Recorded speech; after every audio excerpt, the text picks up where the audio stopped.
ഭൂലോക വൈകുണ്ഠം എന്നറിയപ്പെടുന്ന ഗുരുവായൂർ ശ്രീകൃഷ്ണ ക്ഷേത്രം കേരളത്തിലെ ഏറ്റവും പേരുകേട്ടതും തിരക്കേറിയതുമായ തീർത്ഥാടന കേന്ദ്രമാണ്. മനസ്സിന്റെ ഭാരങ്ങൾ മുഴുവനും ഗുരുവായൂരപ്പന് മുന്നിൽ ഇറക്കി വെച്ച് ഭഗവാന്റെ അനുഗ്രഹം തേടി പോകുവാനാണ് വിശ്വാസികൾ ഇവിടെ എത്തുന്നത്. ഇവിടുത്തെ ഓരോ നേരത്തെയും പൂജയ്ക്കും ദർശനത്തിനും ഓരോ തരത്തിലുള്ള ഫലങ്ങളാണെന്നാണ് വിശ്വസിക്കപ്പെടുന്നത്. ഗുരുവായൂർ ക്ഷേത്രത്തിലെ ദർശനങ്ങളിൽ ഏറ്റവും പ്രാധാന്യം നിർമ്മാല്യ ദർശനത്തിനാണ്. ഗുരുവായൂരപ്പന്റെ നിർമ്മാല്യം തൊഴാനായി അതീവ തിരക്കാണ് ഓരോ ദിവസവും ക്ഷേത്രത്തിൽ അനുഭവപ്പെടുന്നത്.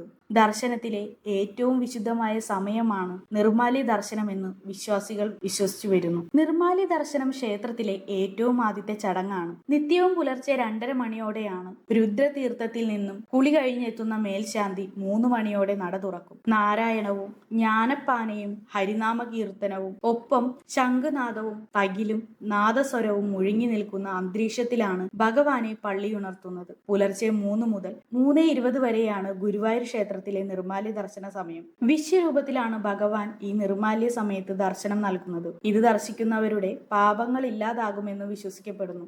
ആഗ്രഹങ്ങളെല്ലാം സാഫല്യമാക്കാനും ജീവിതത്തിൽ ഉന്നതിയും ഐശ്വര്യവും നേടാനും ഈ വിശ്വരൂപ ദർശനം സഹായിക്കും. വ്യാഴത്തിന്റെയും ബുധന്റെയും ദോഷങ്ങൾ മാറുവാനും ഈ നിർമ്മാല്യ ദർശനം സഹായിക്കുമെന്നാണ് വിശ്വസിച്ചു വരുന്നത്.